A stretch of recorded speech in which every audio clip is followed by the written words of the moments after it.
ठीक है, तो देख लो, इंटर का एग्जाम देगी ना इसी बार, तुम लोग अगले साल, तुम लिखा इसी बार देगी क्या, अगली बार? ठीक है, तो ये चीज देखो, हिंदी व्याकरण का जो है ना, ये 15 चैप्टर है, ज्यादा चैप्टर नहीं है, इधर देख लो सब, हंसना बाद में। कितना चैप्टर है? 15 चैप्टर है। चैप्टर का नाम बोलूं तो वर्ण विचार, शब्द विचार, संधि, संज्ञा, सर्वनाम, कारक, समास, उपसर्ग, प्रत्यय, लिंग, वचन, विशेषण, क्रिया, विराम चिन्ह और रस, छंद, अलंकार।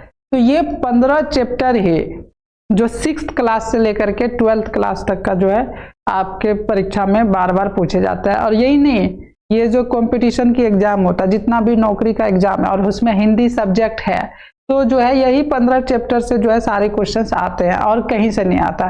तो मैं एक सीरीज शुरू कर रहा हूँ ऑनलाइन में, जो देख रहे हैं आप लोग ध्यान से देखो, आप देख पा रहे हो 15 चैप्टर है। कोशिश करेंगे इस 15 चैप्टर को जो है 15 वीडियो में जो है हम खत्म करके दें आपको, ठीक है।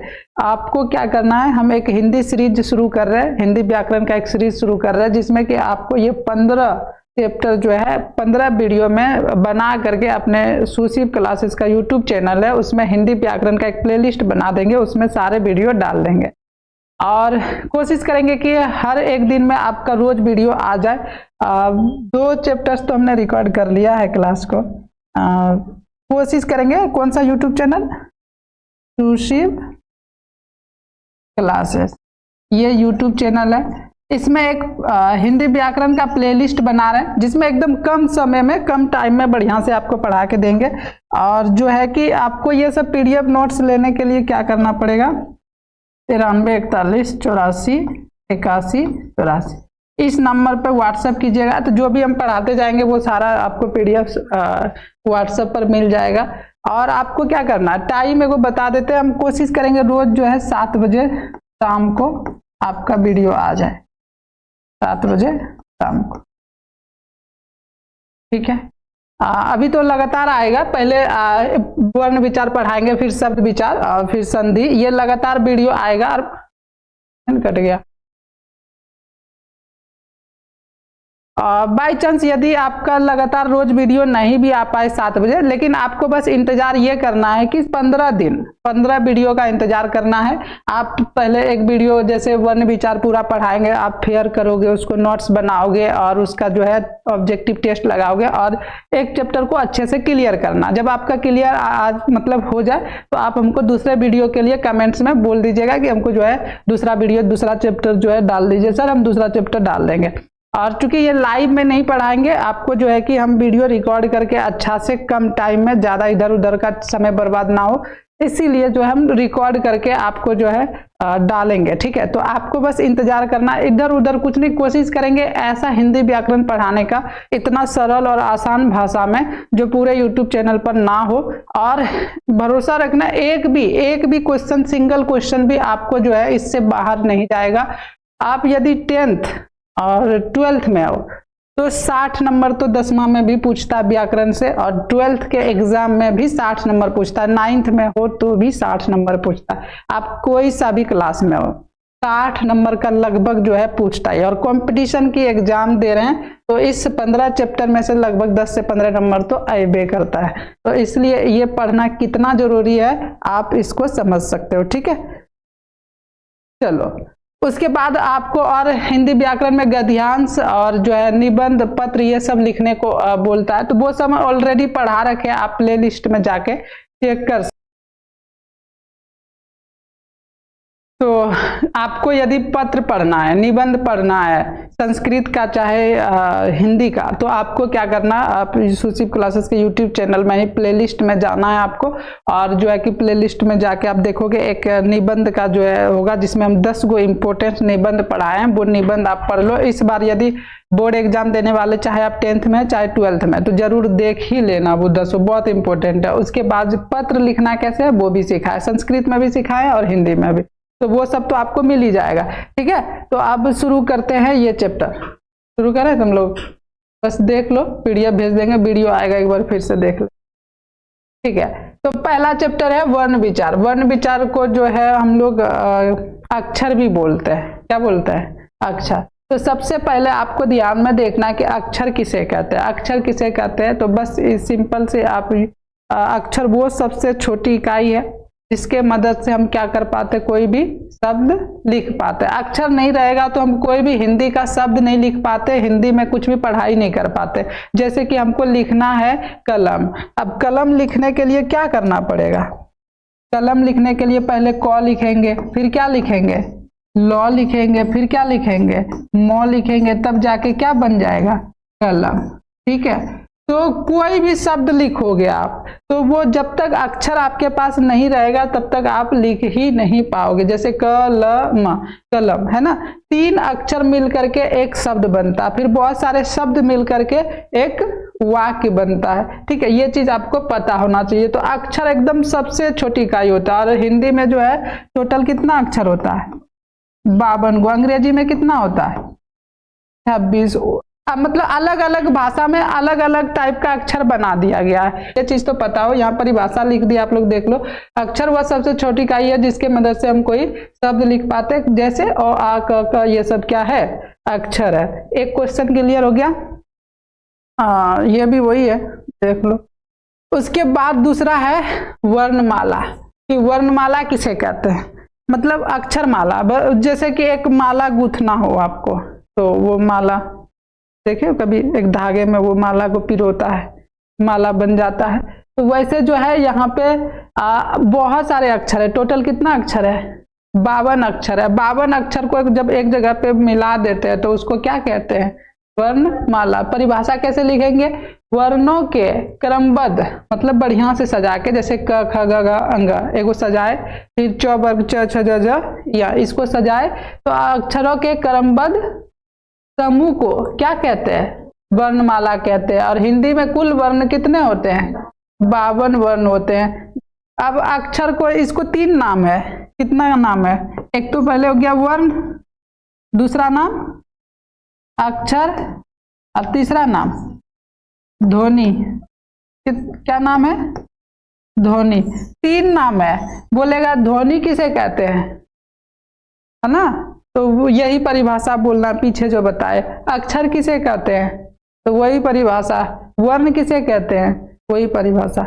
ABCD में कितने ध्वनि होते हैं, मतलब अंग्रेजी में कितने ध्वनि होते हैं, 26 तरह के ध्वनि होते हैं ना, ABCD। और हिंदी में कितने ध्वनि होती है, 52 होते हैं। ठीक है, ये चीज याद रखना है। जैसे ध्वनि मतलब क्या, आवाज जो निकला, जैसे अ बोले, आ बोले, क बोले, च बोले, अलग अलग टाइप का ध्वनि निकलता है। टोटल 52 ध्वनि अलग अलग टाइप से निकलते हैं, जिसको मिला करके क्या बनाते हैं, शब्द बनाते हैं। तो वर्ण किसे कहते हैं, अक्षर किसे कहते हैं, ध्वनि किसे कहते हैं, तो सब एक ही है, अलग नहीं है। वर्णमाला किसे कहते हैं, तो आप सिंपल सी बोल सकते हो, वर्णों के समूह को वर्णमाला कहते हैं। वर्णों के समूह को वर्णमाला कहते हैं। आप लोग जो देख रहे हो ऑनलाइन में, तो क्या आप लोग को ये पसंद आ रहा है, अच्छा लग रहा है। 2 क्वेश्चन अब तक हमने समझाया। अक्षर किसे कहते हैं, अक्षर वह सबसे छोटी इकाई है जिसके मदद से हम कोई शब्द लिख पाते हैं। ठीक है, और टोटल अक्षर कितने होते हैं, तो 52 अक्षर होते हैं। अब दूसरा हमने बताया वर्णमाला किसे कहते हैं। आप आसान भाषा में बोलूं तो आप बोल देना, वर्णों के समूह को वर्णमाला कहते हैं, अक्षरों के समूह को अक्षरमाला कहते हैं, ध्वनियों को समूह को क्या कहेंगे, ध्वनिमाला। कुछ भी कह देना, चलो जो भी है। अच्छा, टोटल बोले कितना वर्ण होता है, कितना बोले अभी, 52। 52 की 52, 52 किसको कहता है पता है, 52 पंडित जी को कहता है। 2 अंग्रेजी में बोलते हैं। आप 52 अक्षर में से ना कौन कौन अक्षर कितने होते हैं उसको थोड़ा देख लो। स्वर वर्ण, आपको बोलेगा स्वर वर्ण कितने होते हैं, तो आप क्या बोलोगे, 11 गो स्वर वर्ण होते हैं। 11 गो स्वर वर्ण कौन कौन होते हैं, अ आ इ ई उ ऊ री ए ओ औ। ये क्या है, हमारा स्वर वर्ण है, ये तो पता होगा। अयोग वाह, आपसे पूछेगा अयोग वाह कितने होते हैं, तो आप बोलोगे अयोग वाह जो है 2 होते हैं। कौन कौन से, एक अनुस्वार है, एक अह विसर्ग है।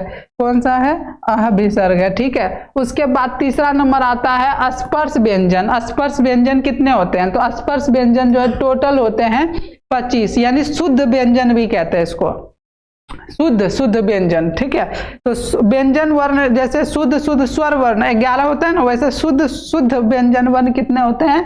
25 होते हैं। जैसे क वर्ग में अच्छा हम क ख ग घ अंग को ना हम अक्सर बोलेंगे क वर्ग, च छ ज वाला को च वर्ग, टो ठो ड वाला को ट वर्ग। जैसे हम बोले तो वर्ग तो आपको समझना है कि तो थो वाले को बोल रहे हैं, प वर्ग बोलेंगे तो प फ।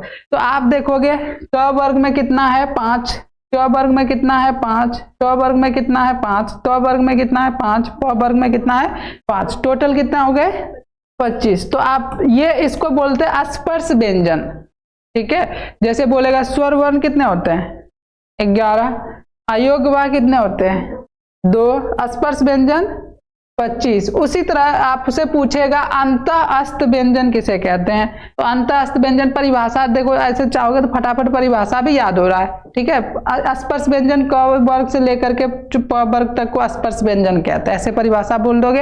अंतः अस्त व्यंजन किसे कहते हैं? तो बोल देना भैया य र ल व को अंतः अस्त व्यंजन कहते हैं, और इसकी संख्या कितनी होती है? 4। आपसे पूछेगा उष्म व्यंजन किसे कहते हैं? एकदम फटाफट, बहुत स्पीड से आप पढ़ाई कर पा रहे हो। उष्म व्यंजन किसे कहते हैं? तो उष्म व्यंजन तालब से मूर्धन से दंश ह, इसको क्या बोलेंगे? उष्म व्यंजन। ये कितने होते हैं? 4। आपसे पूछेगा संयुक्त व्यंजन किसे कहते हैं? संयुक्त व्यंजन कितने होते हैं? तो संयुक्त व्यंजन 4 होते हैं। अक्षत र ज्ञस र को संयुक्त व्यंजन कहते हैं। संयुक्त व्यंजन मतलब होता है जब 2 को व्यंजन को जोड़ करके तीसरा मतलब कोई व्यंजन बनता है, उसको बोलते हैं संयुक्त व्यंजन। ठीक है, हिंदी के अपने व्यंजन कितने होते हैं? हिंदी का अपना व्यंजन कुछ अलग से डाला हुआ, क्या पढ़ते हैं इसको? ड़ ड़ ड ड़। वर्ण को कितने भागों में बांटा गया है? अब यहाँ पर आ जाते हैं, वो तो अभी तक हमने पढ़ा अक्षर किसे कहते हैं। अक्षर किसे कहते हैं? तो अक्षर होते हैं जो सबसे छोटी इकाई है ना। उसके बाद पढ़ा वर्णमाला किसे कहते हैं? वर्णों के समूह को वर्णमाला कहते हैं। अक्षर कितने होते हैं? 52। तो 52 को अक्षर कौन कौन से होते हैं? आप जोड़ सकते हो, यहाँ पर जो है 52 अक्षर पूरा देते हैं आपको। तो पहला यहाँ पे जोड़ो, 11 और 2 कितना हुआ? 13, 13 और 25, 13 25 कितना? 5 3 8 और 2 1 38, 38 और 4 46, 4 46, 4 50 और 2 52 हुआ। तो ये 52 अक्षर हमने पढ़ लिया कि 52 अक्षर कौन कौन होते हैं। ठीक है, क्लियर हो गया। उसके बाद अब चलो डिटेल में पढ़ते हैं कि भाई साहब वर्ण को जो अक्षर को कितने भाग में बांटा है? अक्षर को कितने भाग में बांटा है? तो अक्षर को 2 भाग में बांटा, यानी वर्ण को कितने भाग में बांटा है? 2 भाग में। पहला है स्वर ध्वनि, दूसरा है व्यंजन ध्वनि। आप पूछेगा ध्वनि को कितने भागों में बांटा? हिंदी वाले ध्वनि को कितने भागों में बांटा? तो 2 भागों में, स्वर ध्वनि व्यंजन ध्वनि। या बोलेगा अक्षर को कितने भागों में बांटा गया? 2 भागों में, स्वर अक्षर व्यंजन अक्षर, स्वर वर्ण व्यंजन वर्ण, तीनों को अलग अलग तरह से बोल सकते हो। अब आपको अभी हमने तो पढ़ाई दिया स्वर वर्ण किसे कहते हैं, नहीं पढ़ाया? 11 को बताए थे ना, एक बार पढ़ लो इसको। परिभाषा कैसे लिखोगे? जिस वर्ण का उच्चारण बिना किसी दूसरे वर्ण की सहायता से होता है उसे स्वर वर्ण कहते हैं। और इसकी संख्या कितनी होती है? 11 होता है। अ आ इ ई उ ऊ री ए ओ, ये सब जो है हमारा क्या है? स्वर वर्ण। क्लियर? कितना पीडीएफ में भी चीज़, ठीक है। हाँ, कोई दिक्कत? स्वर वर्ण तो सबको समझ में आता ही है। अब जो है यहाँ पे ना देखने वाली बात है कि जैसे वर्ण को 2 भाग में बांटा, स्वर वर्ण और व्यंजन वर्ण, वैसे स्वर वर्ण को भी बांटा है। कितना भागों में? 3 भागों में बांटा। लेकिन मुख्य रूप से कितने भाग होते हैं? 2 होते हैं। ठीक है, आपसे पूछेगा स्वर वर्ण को कितने भागों में बांटा गया, तो आप बोलना 3। लेकिन पूछेगा स्वर वर्ण को मुख्यतः कितने भागों में बांटा गया, तो 2। लिख ही देते यार, 3 ही लिख लो, ज्यादा यहाँ पे क्या लिख लेना, 3। स्वर वर्ण के मुख्यतः 3 भेद होते हैं, ऐसे रख लो। पहला है हर्ष स्वर। ध्यान से आपसे पूछेगा स्वर वर्ण को कितने भागों में बांटा गया? हर्ष स्वर, दूसरा दीर्घ स्वर और तीसरा प्लुत स्वर। अब ये 3 स्वर है और तीनों का परिभाषा भी आपको सीखना है। अब तक ऑनलाइन वाला को समझ आ रहा है कि नहीं आ रहा है, एक बार जो है कमेंट्स में हमको बता दीजिए कि अच्छा लग रहा है तो लाइक वाला बटन भी दबा दीजिए, और अच्छा लग रहा है तो सब्सक्राइब भी कर लीजिए, क्या कि आगे का वीडियो भी तो देखना आपको। और जब सब्सक्राइब कर लेंगे तो जब वीडियो डालेंगे आपको नोटिफिकेशन चला जाएगा, आप आके पढ़ लेना, ठीक है। बाकी आपको नुकसान नहीं होगा सब्सक्राइब करने से, तो फायदा ही होगा, कुछ ना कुछ तो रोज सिखा ही देंगे। बाकी आपकी मर्जी, क्या करो जो भी करना है। और 6 क्लास से लेकर के 12th क्लास तक में जो भी है उनको ये वीडियो भेज दीजिए और पढ़ने भी बोलिए, ठीक है। अब चलो, स्वर वर्ण को कितने भाग में बांटा है? 3 भाग में। पहला हर्ष स्वर, दूसरा दीर्घ स्वर, तीसरा प्लुत स्वर। अब आपको परिभाषा सीखना है, हर्ष स्वर किसे कहते हैं। तो हर्ष स्वर आपको बोलना है जिस स्वर के उच्चारण में एक मात्रा का समय लगता है उसे हर्ष स्वर कहते हैं। जैसे बोलोगे अ, ई, उ तथा री, 4 गो हर्ष स्वर होता है। हर्ष स्वर कौन कौन से हैं? 4 हैं टोटल। कौन कौन? 4, अ, ई, उ, री। दीर्घ स्वर किसे कहते हैं? जिस स्वर के उच्चारण में 2 मात्रा का समय लगे उसे दीर्घ स्वर कहते हैं। ये भी कितने होते हैं? ये देखोगे तो आ, बड़ी ई, बड़ी उ, ए, ऐ, औ, ये सारे कौन सा स्वर है? ये सब दीर्घ स्वर है। कौन सा स्वर है? दीर्घ स्वर है, ठीक है। तो क्या ये याद रहेंगे? दीर्घ स्वर में 2 मात्रा का समय लगता है। 2 मात्रा मीन्स जैसे बोलो अ, थोड़ा सा समय लगा। जैसे बोलो आ, ज्यादा बोलना पड़ रहा है। आ, थोड़ा सा ज्यादा दर्द हो रहा है ना। ई ऐसे बोलना पड़ता। ऊ ऐसे ना। तो दीर्घ स्वर को बोलने में थोड़ा ज्यादा लगता है, 2 मात्रा का समय लगता है। इसमें 1 मात्रा बोल के ही देख लो ना, अ, आ, ई, उ ऐसे, ठीक है। प्लुत स्वर में 3 मात्रा का समय लगता है। जैसे कोई बड़ा सा, जैसे आप बोलते ओम, कितना देर लंबा जाता है ना। हाँ, प्लुत स्वर में 3 मात्रा के। जैसे आप ओम का उच्चारण लोगे, सांस लोगे, ओम, थोड़ा ज्यादा खींचता है। जैसे ओ बोलने के बाद फिर चलते रहता, तब लास्ट में बोलते माँ, नहीं बोलते। ओम को ऐसे ही लिखते हैं, ये वाला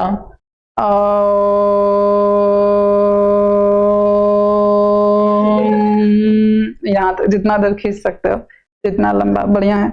राम में भी राम लंबा जा रहा है ना। तो जिसमें 3 मात्रा का समय लगे उसको क्या कहेंगे? प्लुत स्वर। ये तो समझ में आ ही गया होगा, है ना। इसका परिभाषा भी देखो तो यहाँ पर लिख दिया, हर्ष स्वर किसे कहते हैं? जिनके उच्चारण में 1 मात्रा का समय लगता है उसे हर्ष स्वर कहते हैं। और जो भी है। दीर्घ स्वर किसे कहते हैं? जिनके उच्चारण में 2 मात्रा का समय लगता है उसे दीर्घ स्वर कहते हैं। और ये सब क्या हो गया? दीर्घ स्वर। इतना फटाफट जा रहा। अच्छा, प्लुत स्वर कहाँ चला गया जी? नहीं है। अब चलो, एक और स्वर होता है, उसको बोलते हैं संयुक्त स्वर। कौन सा स्वर?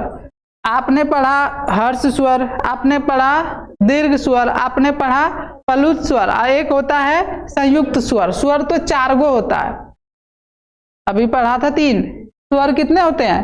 4। तो प्लुत स्वर, संयुक्त स्वर किसको कहते हैं? तो जो 2 गो स्वर मिल करके बनता है उसको बोलते हैं संयुक्त स्वर। जैसे जो स्वर 2 स्वर के मिलने से बना है उसे संयुक्त स्वर कहते हैं। जैसे ओ और ई को मिल करके क्या बनता है? ऐ। अ और ऐ को मिल करके क्या बनता है? ऐ, है ना।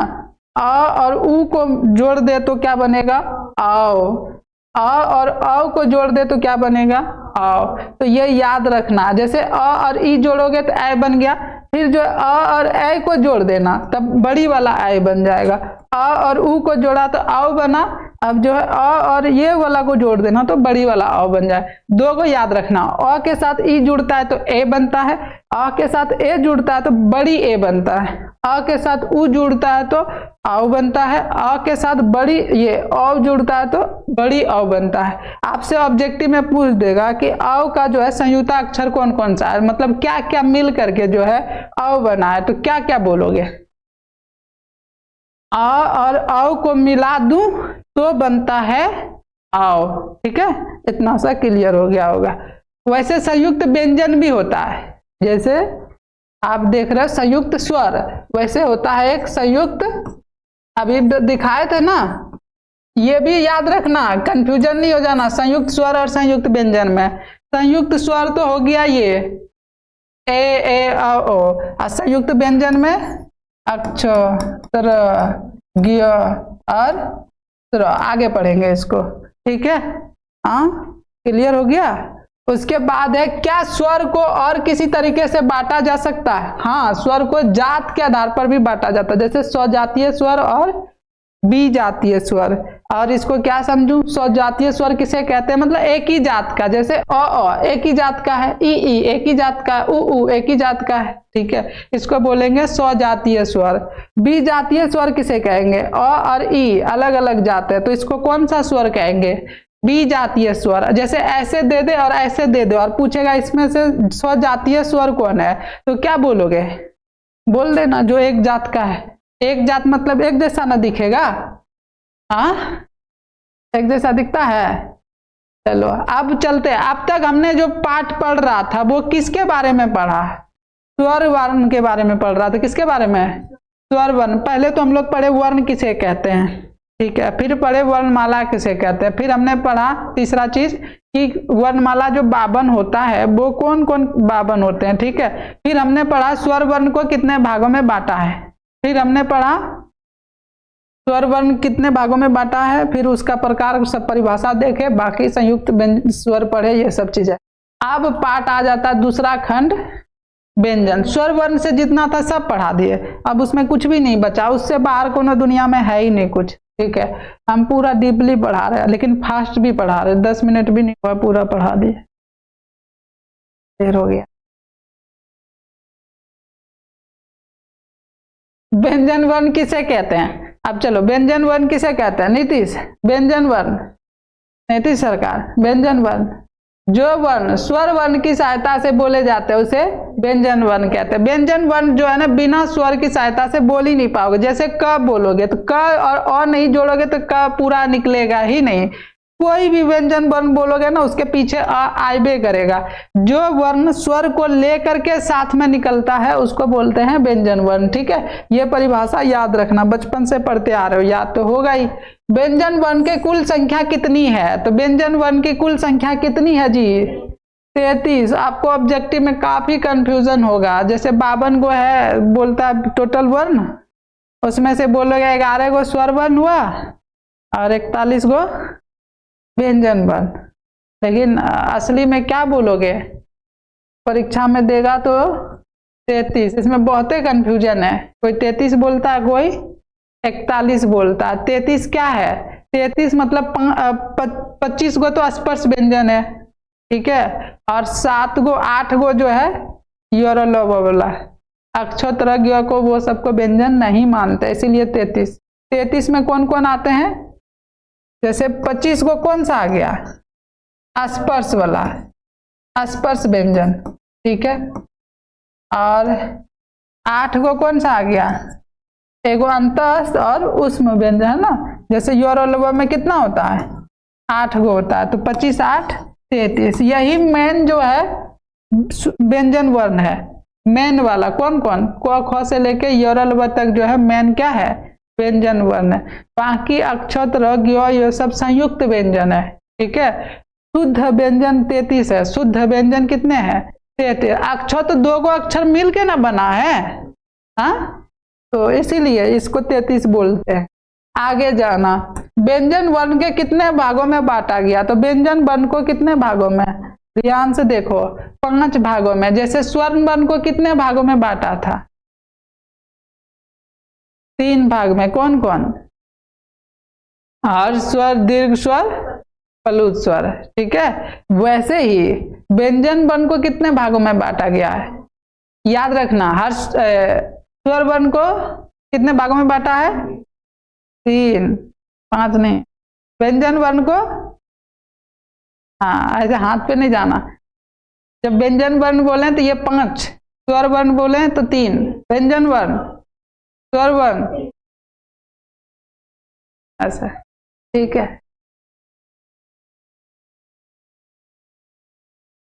तो तुम समझा रहे, इशारा में कुछ नहीं समझोगे, खाली बोलने पड़ेगा। गूंगा रहते तब क्या करते? नीतीश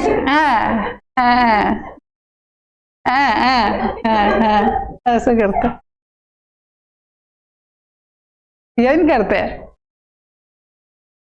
गूंगा रहते तो कैसे पढ़ाते? पढ़ता तुम लोग, भाग जाता, कोई दुख दर्द नहीं। वो बोलता बोंगबा मास्टर से क्या पढ़ेगा? कोई भी वैल्यू नहीं रहता मेरा। हम कहीं ऐसे कोना में पड़े रहते, क्या पूछता हमको? मेरे पास पूछ रहा है तो वो सिर्फ आवाज के दम पे ही पूछ रहा है, बोल रहे हैं तो तुम समझ रहे हो, नहीं तो हम यही कहते हैं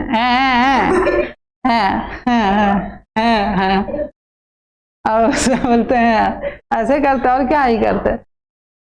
चलो खैर, व्यंजन वर्ण कितने भागों में बांटा गया है? व्यंजन वर्ण को 5 भागों में बांटा गया। पहला स्पर्श व्यंजन, स्पर्श व्यंजन छू के दिखाते हैं। तुम लोग बोलता है क्या बोल रहा है, शर्ट दिखा रहा। स्पर्श मतलब होता है छूना। अंतःस्थ व्यंजन, उष्म व्यंजन, अंतःस्थ व्यंजन आगे परिभाषा बताएंगे। उष्म व्यंजन, इसमें गर्म भाप निकलता है। संयुक्त व्यंजन मतलब जो जुड़ करके बनता है। द्विगुण व्यंजन, इसको बोलते हैं द्विगुण व्यंजन, ठीक है। तो ये व्यंजन कितने, व्यंजन वर्ण कितने होते हैं? 5। अब चलो स्पर्श व्यंजन किसे कहते हैं? पहले ही बता दिए, क वर्ग से लेके प वर्ग तक को क्या कहते हैं? स्पर्श व्यंजन। ये देख लो, ये क्या है। अब देखो इसका उच्चारण स्थान भी पढ़ लो। क्या पढ़ लोगे? उच्चारण स्थान। जैसे क वर्ग का उच्चारण स्थान कहाँ से बोले जाते हैं? कंठ से, यहां से आवाज निकलता, कंठ।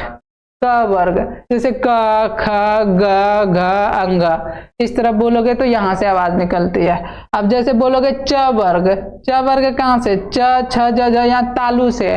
तालु किसको कहते हैं? कंठ से ऊपर आओगे ना तो अंदर वाला हिस्सा जो होता है ऊपर, तरवा जिसको बोलते हो, तरवेन बोलते हो, क्या बोलते हैं? हाँ, तरवा को ही तालु कहते हैं। तो तरवा से च छ बोलते हैं। तार चाटे हो कभी? तार खाए? अरे तार पका हुआ, अभी धान के खेत में गिरता होगा, तार निकाल के पहले बहुत खाते थे, उसका रस नहीं खाया?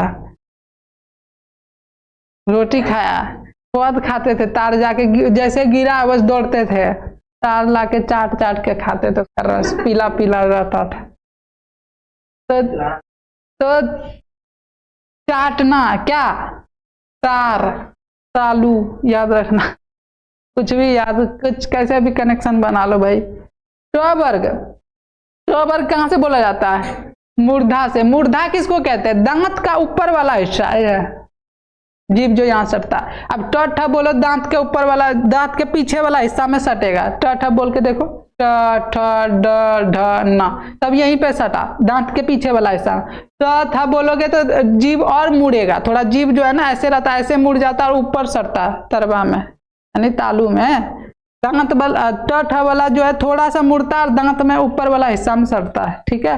तो मूर्धा हो गया, ठीक है। तो वर्ग जो है ये दांत से ही बोले जाते हैं। अब जैसे त बोलोगे तो जीभ जो है पूरा दांत को दाब देगा, देखना, त ह द, दांत में दबा रहा है, सबका उच्चारण स्थान। और प वर्ग कहां से? ओठ से, है ना, कहां से? ओठ से। प से पप्पी किससे लेते हैं? ओठ से, ठीक है, बस हो गया। अब और डिटेल में पढ़ोगे तो भाई और भी उच्चारण स्थान है। जैसे कंठ से और कुछ कुछ हिस्सा बोले जाते हैं, जैसे अ और आ और ह और क वर्ग, ये पूरा कहाँ से बोले जाते हैं? कंठ से बोले जाते हैं। कंठ का जो है, कंठ मतलब इसको, कंठ को जो है लिखा रहेगा वहां पे परीक्षा में, कंठ है, क्या लिखा रहेगा? कंठ नाम। जैसे बोलेगा अ आ ह और क वर्ग जो इतना भी है, कहाँ से बोले जाते हैं? तो क्या बोलोगे? कंठ है, यानी तालु वाला। हर्षही, दीर्घई, य और तालब स, और कौन? च वर्ग। देखो च वर्ग क वर्ग बोला तो याद रहता है, सबसे ज्यादा मेन फंसता है इसी में। कहां से फंसता है? ई य और तालब स, ये कहां से? तालब स तालब, याद रखना, तालब स तालब से बोले जाते हैं, यानी तालू से बोले जाते हैं। री, र। अब मूर्धन स किससे बोले जाते हैं? मूर्धा से, इसको मूर्धन्य बोलते हैं। ल और श किससे बोले जाते हैं? दांत से। ऊ और बड़ी ऊ और प किससे बोले जाते हैं? ओठ से, ओठ से। ऊ कैसे हो जाता है? ऊ। कंठ और तालु, कंठ और तालु दोनों मिला के जो बोले जाते हैं वो कौन सा है? ए। आपको बोल देगा ऐसे, कंठ तालव्य का उच्चारण स्थान कौन सा है इसमें? कंठ तालव्य। तो बोलना ए। आपसे पूछेगा ए का उच्चारण स्थान कौन सा है? तो कंठ तालव्य बोलोगे। कंठ तालव्य क्यों? क्योंकि कंठ और तालु दोनों का मदद लेता है। बोलेगा औ का उच्चारण स्थान क्या है? तो कंठ और ओष्ठ दोनों का उच्चारण है, तो कंठोष्ठ्य। ठीक है। और व का उच्चारण स्थान क्या है? यही सब पूछेगा ज्यादा। व का उच्चारण स्थान क्या है? तो दंत्योष्ठ्य।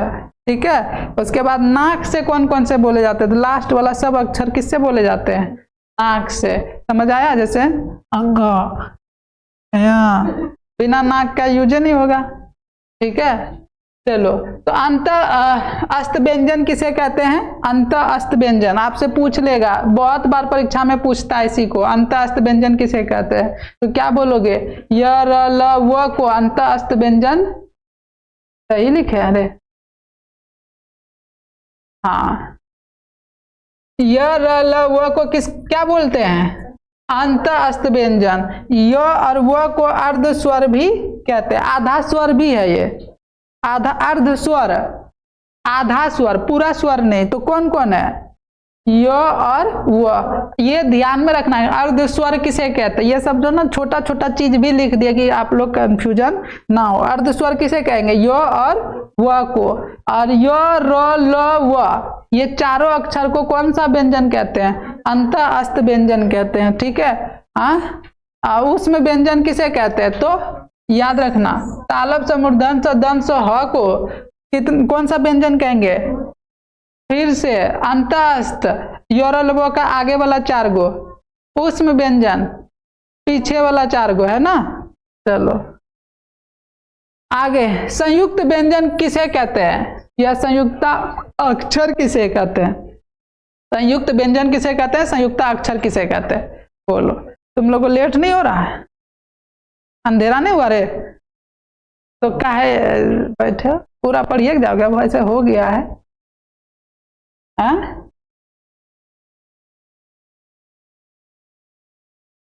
बड़ा रसिया आ गई है।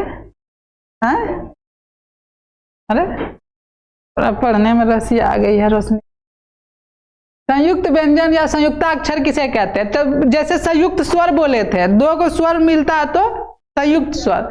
संयुक्त व्यंजन जब 2 गो व्यंजन जुड़ता है तो उसको संयुक्त व्यंजन। जैसे क और श, मूर्धन श, ये जुड़ेगा तो क्या बनेगा? अक्ष। अब इसका ट्रिक बता देते याद रखने का। इसको अंग्रेजी में लिखना। जैसे क में हलंत लिख दिया है ना, मतलब है कि अ नहीं है इसके साथ, आधा क है। ठीक है। और तालब श का जैसे हलंत है तो यहाँ पे एस एच है, तो क्या हो गया? अक्षों का अंग्रेजी क्या होता है? के एस एच। तो के एस एच अंग्रेजी वाला याद रखना। तो के से याद रखना क, एस एच से याद रखना। तो इस तरह से आपको पता चल जाएगा अक्षरों को जो है किससे किससे बना है जुड़ करके। तरह का अंग्रेजी क्या होता है? T R. तो टी आर, टी से तो हलंत लगा देना, खाली टी है ना इसीलिए। अब पूरा रो है तो यहाँ पे पूरा रो दे देना। समझ आया? ज्ञों को किससे लिखते हैं? J N. तो जे से जो, एन से या ट्रिक्स, और स्रो का एस एच आर ए, ऐसे भी एस एच आर खाली ना, एस एच आर श्री। तो एस एच तालब सो, आर रो, तो यहाँ पर याद रहेगा। जैसे एस एच आर बोलोगे, एस एच से तालब सो, आर से रो। समझ आया? स्रो किससे किससे बना है? ये हो गया तुम्हारा ट्रिक। उसके बाद है घोष वर्ण किसे कहते हैं? घोष वर्ण किसे कहते हैं? ये वाला याद रखना। प्रत्येक वर्ग का तीसरा, चौथा और 5वां अक्षर को घोष वर्ण कहते हैं। और भी है य, र, ल, व को भी और ह को भी क्या कहते हैं? घोष वर्ण कहते हैं। और घोष वर्ण है ओ आ जितना है स्वर वर्ण 11 को, वो उसको भी क्या कहते हैं, घोष वर्ण कहते हैं। पूछेगा घोष वर्ण किसको कहेंगे, तो पहला बोलना है, जैसे यहाँ पर देखो क ख ग घ अंको है ना, तो ये दोनों जो है पहला और दूसरा उसको बोलते हैं अघोष वर्ण। कौन सा वर्ण बोलेंगे, अघोष वर्ण किसको कहेंगे, तीसरा चौथा पांचवा, यानी ग घ अंग कौन सा वर्ण है, ये तो क ख च छ ट ठ में हो गया। अब जो है य र ल व में कौन कौन सा घोष वर्ण है, य र ल व ह कौन सा वर्ण है, घोष वर्ण। और सभी स्वर वर्ण को भी घोष वर्ण कहते हैं, यानी अ आ ई ए ओ सब जो है क्या है, घोष वर्ण है। तो घोष वर्ण ये सारे हैं, तो इसको नहीं लिखा होगा तो लिख लेना, पीडीएफ भेज देंगे फिर से। अघोष वर्ण किसे कहते हैं, तो अघोष वर्ण पहला और दूसरा अक्षर को अघोष वर्ण कहते हैं। तालव्य स मूर्धन्य स दंश को भी क्या कहते हैं, अघोष वर्ण, यानी क और ह अघोष वर्ण, च क्या हो जाएगा, अघोष वर्ण, और तालव्य स मूर्धन्य स दंश ये क्या हो जाएगा, अघोष वर्ण। क्लियर है यहाँ तक। उसके बाद बोलता है द्विगुण व्यंजन किसे कहते हैं, कौन सा व्यंजन, द्विगुण व्यंजन किसे कहते हैं। तो भाई साहब ये र को द्विगुण व्यंजन कहते हैं। इसका प्रयोग प्रायः अक्षरों के बीच या शब्दों के अंत में होता है, शब्द के शुरू में नहीं होता है। जैसे इसका कहाँ पे द्विगुण व्यंजन, दो तरह का व्यंजन यूज, इसको पढ़ो पहले। देखो ये र कहाँ पे आया, बीच में, ये बीच में आएगा तो इसको पढ़ेंगे र, क्या पढ़ेंगे र, कहीं ड पढ़ेंगे कहीं र पढ़ेंगे, तो ड कहाँ पढ़ेंगे और र कहाँ पढ़ेंगे, तो बीच में। ध्यान से देखो, इसका प्रयोग प्रायः अक्षरों के बीच या शब्दों के अंत, बीच और अंत में है तो पढ़ेंगे र, क्या पढ़ेंगे र, ठीक है। बीच और अंत में है तो पढ़ेंगे र, जैसे पढ़ना, चढ़ना, लड़का, सड़क, आषाढ़, ककड़ी, मकड़ी, है ना। अब जैसे शुरू में आ जाए तो उसको पढ़ेंगे ड, र और ड। देखो र इसको भी बोलते हैं, इसको भी बोलते हैं, यानी कि इसको र बोले, इसको ड बोले, या इसको ड बोले, इसको र बोले, ऐसा नहीं है। वो अक्षर को देखेंगे लगाया कहाँ है, यदि बीच में लगाया और लास्ट में लगाया तो उसको पढ़ेंगे र, और शुरू में लगाया तो पढ़ेंगे ड। ये सब जान रहे थे पहले, जैसे ढक्कन, ढोलक, ढोंग, ढांचा आदि। इसको र नहीं पढ़े, इसको क्या पढ़े, ड। क्यों, क्योंकि शुरू में। यहाँ पे इसी को र पढ़ रहे, इसी को ड पढ़ रहे। अब देखो एक चीज और पहचानना है, र और ड कब पढ़ते हैं, ड जब पढ़ोगे नीचे बिंदु नहीं रहेगा, इसमें बिंदु रहेगा, ये भी याद रखना। नीचे में बिंदु नहीं है तो पढ़ेंगे ड, और ये अक्षर शुरू में ही रहेगा। अब बीच नीचे में बिंदु है तो क्या पढ़ोगे, र र र र, ठीक है जी। द्विगुण व्यंजन, दो गुण व्यंजन। द्विगुण व्यंजन क्यों कहते हैं, उसका दो गो गुण है। दो गो गुण क्या है, कहीं र कहीं ड, ठीक है। अब तुम लोग को जाना चाहिए मेरे हिसाब से, आगे हम वीडियो में देखना, तब यहीं देख लेगा तो वीडियो में क्या देखेगा। व्यंजन गुच्छ किसे कहते हैं, व्यंजन गुच्छ किसे कहते हैं, जाओ ठीक है, तो नहीं करना पढ़ना। व्यंजन गुच्छ किसे कहते हैं, व्यंजन गुच्छ किसे कहते हैं, यदि किसी शब्द में 2-3 व्यंजन लगातार हो और उनके बीच कोई स्वर ना हो तो उसे व्यंजन समूह को व्यंजन गुच्छ कहते हैं। नहीं समझ आया, एक बार समझाते हैं आगे में, जैसे मैं दिखाते हैं। यहाँ पे जैसे हम ना लिखते हैं बच्चा, आप क्या लिखे हो, बच्चा, आप नहीं लिखे हो, हम लिखे हैं बच्चा। बच्चा को कैसे लिखते हैं, ब अ च आ, ऐसे ही तोड़ते हैं, डबल च है। जब दो गो व्यंजन लगातार हो, इसके बीच में स्वर नहीं आता है, स्वर वर्ण जैसे अ घुस गया, जैसे ब और च के बीच में अ आ गया, तो ये व्यंजन कुछ नहीं होगा। लेकिन आप देखोगे च और च के बीच में सिर्फ व्यंजन व्यंजन है, इसीलिए इसको बोलेंगे व्यंजन गुच्छ। अब यहाँ पर देखोगे जैसे पट्टी, प और ट, ये दोनों के बीच में अ है तो ये व्यंजन गुच्छ नहीं हुआ, लेकिन ये दोनों के बीच में कुछ नहीं है तो ये क्या कहलाएगा? व्यंजन गुच्छ कहलाएगा। ठीक है, जैसे बोलोगे अच्छा तो च और छ ये दोनों व्यंजन है, स्वर वर्ण इसके बीच में नहीं आया तो क्या कहलाएगा? ये कहलाएगा व्यंजन गुच्छ। जैसे पढ़ोगे स्वास्थ्य, स्वास्थ्य में पढ़ोगे श व आ श थ य अ, तो अब देखोगे ये तीनों के बीच में एक भी स्वर वर्ण नहीं है, तो ये तीनों के बीच में एक भी स्वर वर्ण नहीं है, इसीलिए इसको कहेंगे व्यंजन गुच्छ। आई होप आप लोग समझ गए, नहीं समझे तो कमेंट्स में बताइए, समझ गए तो बोलिए सर समझ गए, मजा आ गया, मजा आ गया। ठीक है, और सबसे इंपॉर्टेंट, सबसे बढ़िया जो आज तक गारंटी है नहीं पता होगा आपको, किसी को नहीं, बढ़िया बढ़िया टीचर को भी नहीं पता होता।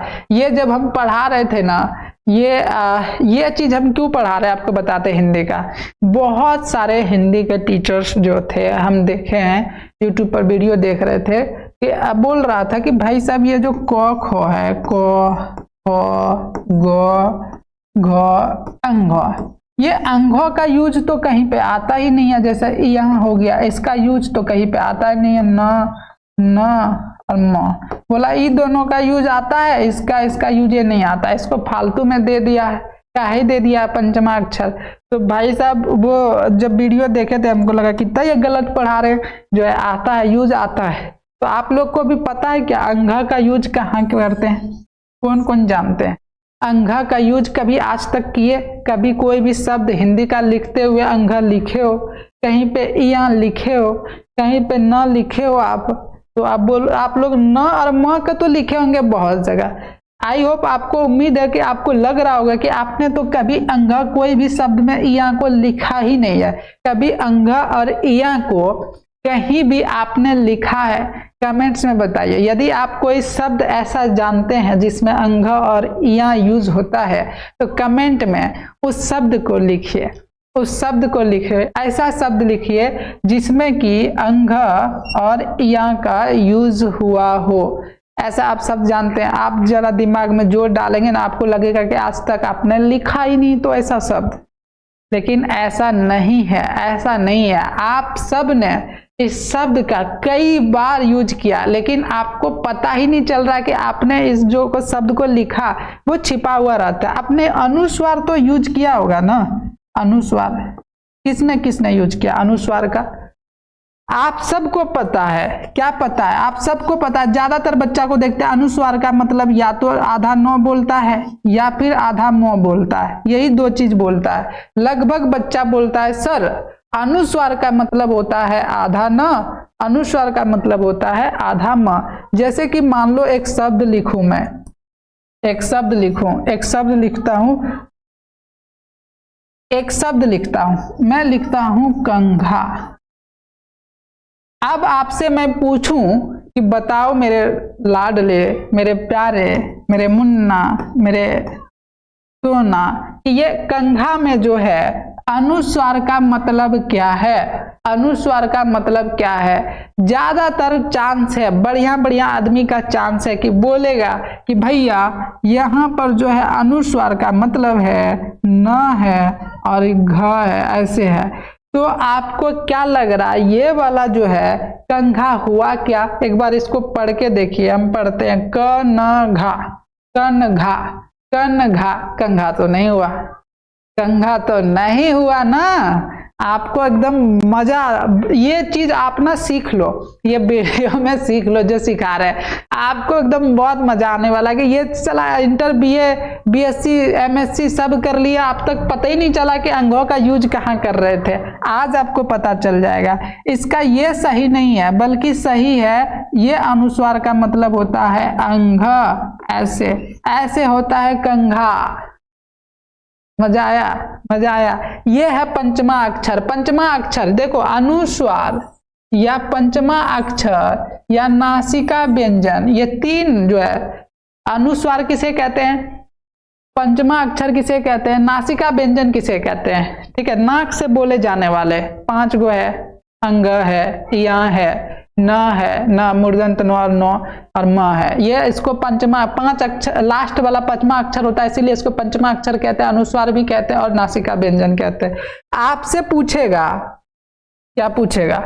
आपसे पूछेगा अनुस्वार का मतलब क्या होता है, अनुस्वार का मतलब क्या होता है, तो अनुस्वार का मतलब होता है, आप लोग बोलोगे अंग भी होता है, न भी, आधा यहाँ भी होता है, आधा यहाँ भी होता है, आधा न भी होता है, आधा नौ भी होता है, ये वाला भी नौ होता है, आधा मौ भी होता है। अनुस्वार का ये पांचों मतलब होता है, अनुस्वार का ये पांचों यूज करते हैं। आधा अंग को भी अनुस्वार कहते हैं, आधा यहाँ को भी अनुस्वार कहते हैं, आधा नौ को भी जो है अनुस्वार कहते हैं, ये वाला भी चौथा वाला भी नौ को भी अनुस्वार कहते हैं, और आधा म को भी अनुस्वार कहते हैं। आपने ये वाला यूज करा, कहीं कहीं इसको भी यूज करा, लेकिन ये दोनों को यूज करना आप लोग किए लेकिन आपको पता नहीं चला, तो आज है कि ये वाला बताते हैं। चलो इसका परिभाषा लिख लो, पंचमा अक्षर किसे कहते हैं, आप लिखना चाहो तो आप यहाँ पे लिख सकते हो। अनुस्वार या पंचमा अक्षर या नासिका व्यंजन किसे कहते हैं, तो आप बोल देना अंग, या, न और म को अनुस्वार या पंचमा अक्षर कहते हैं। इस वर्ण का शब्द में प्रयोग करते समय अनुस्वार में बदल देते हैं। पंचमा अक्षर किसे कहते हैं ये तो पता चल गया। अब आपको यूज बताते हैं, जैसे अनुस्वार,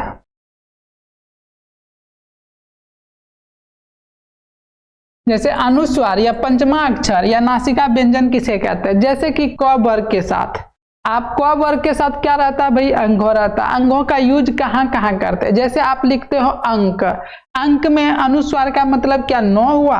अनुस्वार का यदि आप देखोगे लिखोगे, क्या ये सही है, अनक नहीं लग रहा आपको, अनक अंक लग रहा है क्या, नहीं लग रहा, तो यहाँ पे अनुस्वार का मतलब अंगो है। अच्छा अंगो कैसे आया, कैसे पता चलेगा कि भैया जो है अंगो कहाँ लगेगा, कहाँ यहाँ लगेगा, कहाँ नौ लगेगा, तो उसका ट्रिक बता रहे, याद रखना। जैसे आपको ना ये अनुस्वार है, अनुस्वार के बाद देखो क है, आपको ध्यान देना है कि अनुस्वार के बाद क्या है, क है, तो यहाँ पे क ख का लास्ट वाला जो है, अनुस्वार के बाद जो अक्षर रहता है उसके अंतिम अक्षर वाला को ही लिखते हैं। जैसे अनुस्वार के बाद क है तो क ख के अंतिम में क्या होता है, अंगो, इसीलिए यहाँ पे अंगो यूज हो गया। जैसे यहाँ पे पंख है, पंख में आपको क्या है कि प है, अनुस्वार है, ख है, तो अनुस्वार का यहाँ पे क्या मतलब होगा, न होगा, यहाँ होगा, क्या होगा, म होगा, क्या होगा, तो आपको अनुस्वार देखना है, उसके बाद देखना है कि ये क्या है, तो क ख, क ख वाला है, क ख वाला का अंतिम अक्षर क्या होता है, अंगा होता है, इसीलिए यहाँ पे पंख ऐसे लिखा। तो जैसे जंघा लिखेंगे तो जंघा में कैसे लिखेंगे, ज है, अनुस्वार है, अनुस्वार का जो है जो बाद क्या है, घ है, तो ये घ कौन से वर्ग में आता है, क वर्ग में, क वर्ग का लास्ट वाला क्या है, अंग है, इसीलिए यहाँ पे अंग लग गया। वैसे हमने बोला था कंघा, तो कंघा में आप क्या देख रहे हो, अनुस्वार है, अनुस्वार के बाद घ है, घ कौन से वर्ग में आता है, क वर्ग में, इसके लास्ट वाला क्या होता है, कंघा, ऐसे लिख दिए, ठीक है जी। वैसे ही आगे और बताते हैं, जैसे कि मान लो च वर्ग के साथ, च वर्ग के साथ तो आधा यहाँ लगेगा, जैसे कि अनुस्वार है पंच, पंच के बाद आप देखोगे तो च है, च वर्ग के लास्ट वाला में क्या आता है, यहाँ, तो इसीलिए इसको बोलते हैं पंच। आप जैसे नौ लगा दोगे तो पंच हो गया, नौ चौ, लेकिन ये वो उच्चारण नहीं होता, पंच ऐसे यहाँ वाला यूज होता है। जैसे पंछी, पंछी में यहाँ होता है ना कि नौ होता। अब अनुस्वार लिखोगे, अनुस्वार के बाद छ होता है, अनुस्वार के बाद छ है, तो छ किस वर्ग में है, च वर्ग में है, च वर्ग का लास्ट वाला क्या होता है, यहाँ होता है, पंचमा अक्षर, तो यहाँ यूज कर दिया, इसीलिए इसको बोलते हैं पंछी, पंछी, पंछी, पंछी ऐसे बोलते, ठीक है, ना कि वो आप बोलोगे पंछी, ऐसे नहीं बोलते, ये गलत है, ये गलत है, सही ये है, समझे। क्या आपको ये ट्रिक्स पता था, क्या पंचमा अक्षर को यूज कर पा रहे थे, उम्मीद है पक्का आप नहीं जानते होंगे, हमको पता है, क्योंकि ये हम भी जो है पढ़ते थे, जब इंटर बीएड कर लिए थे, बीएससी कर लिए थे, तब तक तो नहीं पढ़ रहे थे भाई साहब, तब तक तो सच में नहीं पता था। जब पढ़ाने लगे, एक बार डिटेल में रिसर्च किए सब चीज की पढ़ाना क्या, तब हमको भी पता चला था। तो जब हमको नहीं पता था तो आपको भी कहाँ से पता होगा। चलो ठीक है, अब झंझट, झंझट, झ, अब यहाँ पर देखो अनुस्वार है, अनुस्वार के बाद आप देखो झ, झ किस में आता है, च वर्ग में, इसीलिए यहाँ पे यहाँ हो गया। वैसे ट वर्ग में लास्ट में आता है ये वाला नौ, तो ये नौ का उच्चारण कहाँ कहाँ करेंगे, जैसे अनुस्वार है, अनुस्वार के बाद ट है, ट वर्ग में ये वाला नौ आता है, इसलिए यहाँ पे हो गया कंठ, अनुस्वार है, ठ वर्ग में आता है इसलिए ये नो आ गया, दंड इसलिए ये। आपको ट्रिक्स पता चल गया। आगे और बताते हैं, जैसे यहाँ पे है तो वर्ग के साथ, तो वर्ग में तो ये वाला नो आता है, ये नो। अब जैसे अनुस्वार है, अनुस्वार के बाद तो है तो इसीलिए यहाँ पे यूज हो गया पंथ, बंद। प वर्ग का तो जानते हो अनुस्वार है, अनुस्वार के बाद प आ गया इसीलिए इसको यहाँ लिख दिए मो। अनुस्वार है, अम्बा में उल्टा हो गया, अनुस्वार है, अनुस्वार के बाद बो है इसीलिए यहाँ पे अम्बा, दंभ, ऐसे। तो आपको ये कैसा लगा ट्रिक्स? मजा आया? मजा आया कमेंट्स में लिखो, मजा आ गया सर, पहले नहीं जान रहे थे, आज नया है कि आपने सिखाया, वाह। ऐसे एक बार कर दो, एक बार दिल भेज दो, एक बार दिल भेज दो, यदि नया चीज सिखाए तो भेज ही दो भाई साहब, भेज ही दो।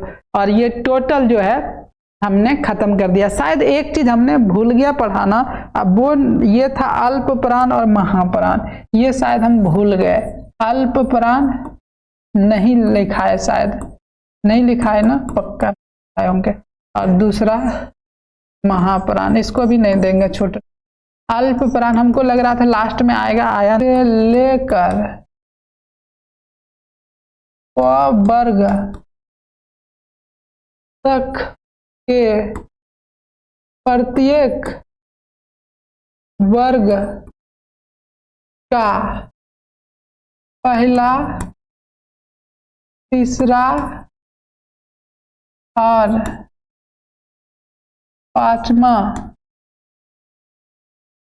अक्षर को अल्प प्राण कहते। क्या बोलेगा अल्प प्राण? प वर्ग से लेकर के प वर्ग तक के प्रत्येक वर्ग का पहला, तीसरा और पांचवा अक्षर को अल्प प्राण कहते हैं। अब जैसे आपसे पूछेगा कि महाप्राण किसे कहते हैं भाई साहब, महाप्राण किसे, महाप्राण किसे कहते हैं, तो आप क्या बोलोगे? आप बोलना प वर्ग से लेकर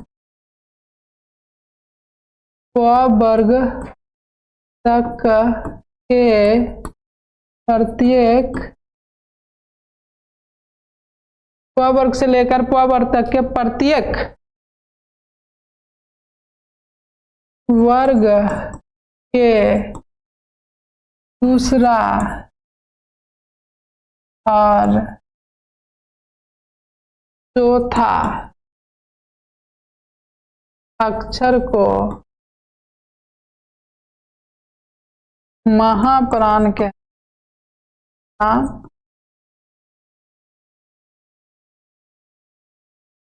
जैसे क वर्ग में कौन कौन आ जाएगा? क वर्ग में जैसे क वर्ग में जैसे क तो पहला हो गया, दूसरा ख आ गया, तीसरा तो गो आ गया, चौथा घ आ गया। ये वाला जो है क्या हो जाएगा? दूसरा और चौथा महाप्राण। ये क्लियर हो गया? उम्मीद है सब चीज आपको पढ़ा दिए, सब चीज आपको क्या क्या पढ़ा दिए। जैसे महाप्राण किसे कहते हैं पढ़ा दिए, अल्प प्राण किसे कहते हैं ये भी पढ़ा दिए, आपको जो है पंचमा अक्षर जो है पढ़ा दिए। ये कोई नहीं पढ़ा होगा, आप देख लेना ये यूट्यूब पर जाके, कहीं मिल जाए आपको ये पंचमा अक्षर के बारे में, तब हमको बताना, कोई नहीं बताता। पंचमा अक्षर पढ़ा दिए, जैसे ये भी पढ़ा दिया आपको। उसके बाद और क्या पढ़ा दिया? व्यंजन गुच्छ किसे कहते हैं, व्यंजन गुच्छ आपको हमने पढ़ा दिया। जब दो को व्यंजन एक जगह सटा हुआ रहता है तो उसको व्यंजन गुच्छ कहते हैं, ठीक है। उसके बाद हमने क्या पढ़ा दिया आपको? व्यंजन गुच्छ पढ़ा दिए। उसके बाद आपको द्विगुण व्यंजन, यानी आप इसको र कब पढ़ते, इसको र कब पढ़ते, ड कब पढ़ते, र और ड। जब बोल दिए बीच में रहे और अंतिम में रहे उसको र पढ़ेंगे, र में बिंदु रहता है। ड कब पढ़ेंगे? जब शुरू में रहता है, ये भी बता दिया आपको। उसके बाद अघोष वर्ण किसे कहते हैं, ये भी बता दिए। घोष वर्ण किसे कहते हैं, ये भी बता दिए। संयुक्ता व्यंजन, संयुक्ता अक्षर किसे कहते हैं, ये भी बता दिए। उसमें व्यंजन किसे कहते हैं, ये भी बता दिया आपको। और क्या बता दिया? अंत अस्त व्यंजन किसे कहते हैं, ये भी बता दिए। और क्या बता दिए? वर्णों का उच्चारण स्थान क्या क्या है, कहाँ से किस वर्ण को बोला जाता है, ये भी बता दिए। और क्या बता दिए, स्पर्श व्यंजन किसे कहते हैं ये भी बता दिए। और क्या बता दिए, स्पर्श व्यंजन किसे कहते हैं ये बता दिए। व्यंजन वर्ण को कितने भागों में बांटा गया, जैसे स्वर वर्ण को 3 भागों में बांटा, तो व्यंजन वर्ण को कितने भागों में बांटा ये भी बता दिए। उसके बाद व्यंजन वर्ण की कुल संख्या कितनी होती है, 33, ये भी बता दिए। उसके बाद जो व्यंजन वर्ण किसे कहते हैं ये भी बता दिए। उसके बाद और क्या बता दिए, स्वजातीय स्वर विजातीय स्वर किसे कहते हैं ये भी बता दिए। स्वर को और किस तरीके से बांट सकते हैं ये सब जो है आपको। संयुक्ता स्वर, संयुक्त स्वर किसे कहते हैं ये भी बता दिए। कितने सारे चीज बता दिए। दीर्घ स्वर किसे कहते हैं, हर्ष स्वर किसे कहते हैं, और क्या है आपको स्वर वर्ण के कितने भेद है, सब चीज बता दिया आपको।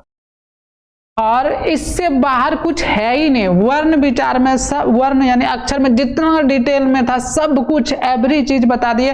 अब जो आपके परीक्षा में कोई भी एग्जाम दे लो, इस चैप्टर से कहीं से भी कुछ भी पूछेगा, आप जो है लिख दोगे, कहीं से एक भी नहीं छूटेगा। और छूटेगा तो हमको आके 4 गाली देके जाना, ठीक है, नहीं छूटेगा। बाकी आप लोग इसको फेयर कीजिए, नोट्स बनाइए, और कल आएगा जो वीडियो शब्द विचार, उसका इंतजार कीजिए। ये पूरा पहले तैयार कीजिए, तब शब्द विचार देंगे। शब्द विचार का वीडियो आ जाएगा, वो आप देख लीजिए, फिर संधि पढ़ाएंगे। तो बाकी